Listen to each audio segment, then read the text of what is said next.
Long ago, when giant lizards roamed the earth and Netflix wasn't around, the Asian continent got crashed into by an unexpected visitor that ended up being a lifelong neighbor. Come again? Well, I'm talking about India and its fascinating history since its days as a massive piece of land floating in the ocean. Counting down from number 9, Advanced Surgery from Ancient Times.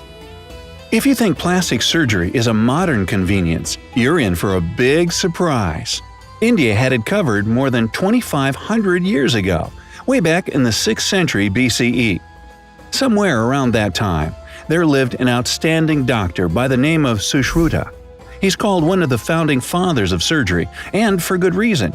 His Sushruta Samhita is a real gem of a book. It covers over 1,100 diseases, all kinds of medicinal plants, and dozens of surgical procedures. But what's probably the most jaw-dropping thing about the book is that it also described surgical reconstruction of the nose. So basically, if you lived in ancient India, you could get yourself a nose job. Okay, maybe it wasn't the rhinoplasty we know today with anesthesia and all, but that's still impressive. Number 8. The first diamond dealer. Up until the 18th century, India was the only source of diamonds in the world. According to the Gemological Institute of America, these precious stones were first discovered and traded in the 4th century BCE. Of course, industrial mining and diamond processing was out of the question back then, so India only had a limited supply of them. That was okay though, because the demand was equally limited. Only the wealthiest could afford such a luxury. Since then, countries like Russia, Botswana, and the Democratic Republic of Congo have taken the lead in diamond production.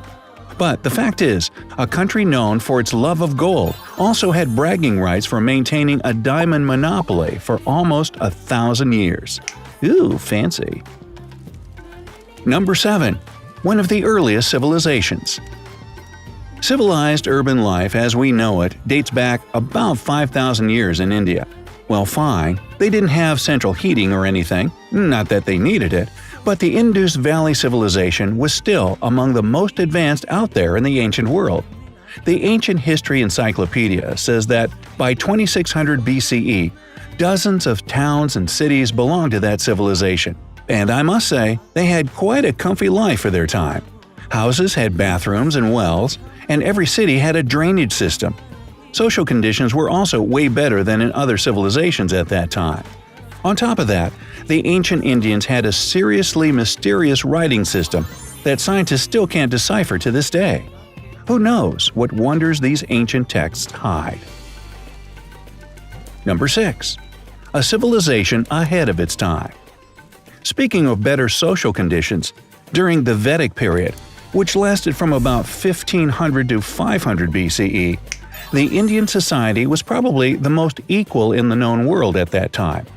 Although it was still patriarchal, women got a lot of respect, could become sages and seers, received an equal education with men, and enjoyed all kinds of rights. There was no such thing as arranged marriage back then, that only appeared much later. And political debates were rarely held without women giving speeches, and men were wise to listen to their words. Hear that, fellas? I guess you could call the Vedic period the golden age of India's history. 5. The most important number. And what do you think that might be? We'd be in big trouble without this most important number. Okay, enough riddles. I'm talking about zero. The concept of zero and the rules of its use were first invented in India at around the 7th century CE. Before that, the idea of nothing hadn't even been treated as a number. It was no more than an empty space between real numbers. I suppose people just didn't see the convenience of it yet. Like every time I look at my bank account after I pay my bills? Yeah, convenience. Number 4. Clean hair. Has the word shampoo ever struck you as odd? Say it out loud a few times and you'll see what I mean. Well, it might sound foreign to you because it probably is. Not unless you're from India, and in that case, thanks for the word. Yes, shampoo is derived from the Hindi word shampoo, which means to massage or knead. and the first mention of this head kneading was by Greek historian Strabo back in the 4th century BCE. At the time, shampooing was only common to Indians. They massaged their heads with various herbs and extracts, and then washed them off with water to keep their hair clean. The practice of using shampoo didn't come to Europe until 1,000 years later, in the early 19th century. Looks like it took long enough to catch up. Number 3. Math and astronomy genius. In ancient India, mathematics and astronomy had been two major disciplines since 1500 BCE, or even earlier. But arguably, one of India's greatest minds lived in the 5th century CE. His name was Aryabhata, and he wrote a treatise on astronomy that became a foundation for many later studies. Despite using a geocentric model of the solar system, which showed the sun and moon revolving around the Earth, Aryabhata presented many ideas that are still used today. For example, he calculated the length of the year almost to the minute, found the value of pi, and explained that the moon and planets shine because of sunlight reflecting off of them.